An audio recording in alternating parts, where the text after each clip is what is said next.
Ramgarh Vishdhari tiger reserve में monitoring surveillance पर जोर है। दरअसल 31 जनवरी को इलाके में जो जंग हुई थी उसके बाद ये फैसला यहां पर लिया गया है। आपको बता दें कि 31 जनवरी को इलाके की जंग में हुई थी आरवीटी 4 की मौत और आरवीटी 1 के साथ हुई थी आरवीटी 4 की फाइट। ऐसे में वन्य जीव प्रेमी आरवीटी 1 के भी घायल होने की आशंका जता रही हैं।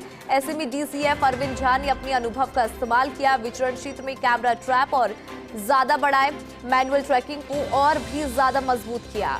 2 फरवरी को शिकार के साथ नजर आया आरवीटी 1। 3 फरवरी को नंद भैरूजी प्लांटेशन गेट के पास विचरण करते हुए कैमरा में दिखाई दिया और कैमरा ट्रैप फोटो भी स्वस्थ नजर आ रहा है।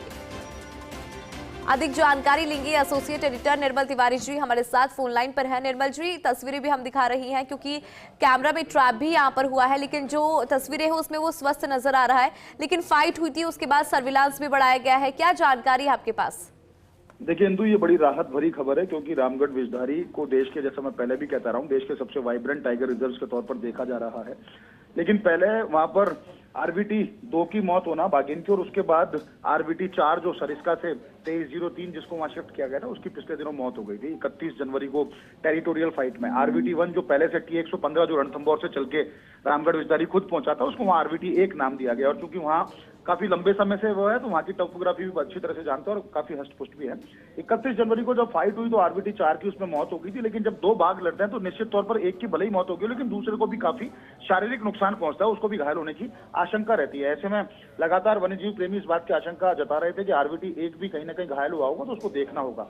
लेकिन वहां चूंकि अरविंद झा के तौर पर डीसीएफ अभी जिनको नियुक्त किया गया, वो काफी लंबे समय रणथंभौर रहे हैं, उनको वाइल्ड लाइफ का काफी वास्ट एक्सपीरियंस है, काफी लंबा एक्सपीरियंस है, तो निश्चित तौर पर उन्होंने पहले से ही वहां पर अतिरिक्त कैमरा ट्रैप लगवा दिए थे। कुछ ऐसे कैमरे भी लगवाए जिसमें वीडियो रिकॉर्डिंग होती है, साउंड रिकॉर्डिंग होती है।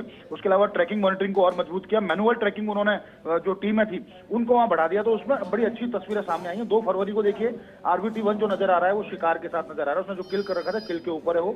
और 3 फरवरी को नंद भैरूजी प्लांटेशन का जो क्षेत्र है, वहां का जो गेट है, उसके पास वो विचरण करता हुआ दिखा है। तो निश्चित तौर पर ये राहत भरी तस्वीर है और इससे अच्छी बात यह है कि वहां पर मॉनिटरिंग और ट्रैकिंग को और ज्यादा मजबूत किया है, सर्विलांस को और ज्यादा मजबूत किया है, क्योंकि वहां पर जो अगर हम देखें आरवीटी 3 जो बाघिन है उसके जो साथ जो एक पिछले दिनों शावक दिखा था, उसकी सुरक्षा बहुत ज्यादा जरूरी है।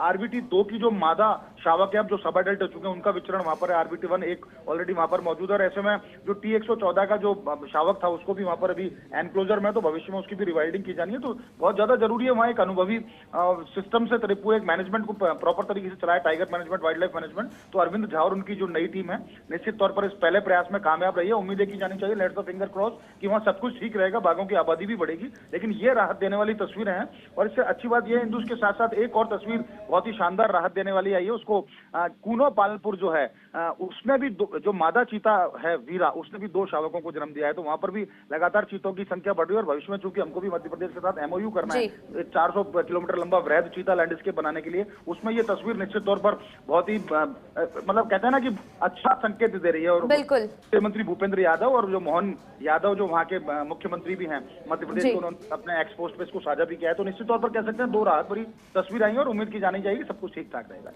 ठीक है, बहुत शुक्रिया निर्मल जी पूरी खबर पर विस्तार से जानकारी के लिए।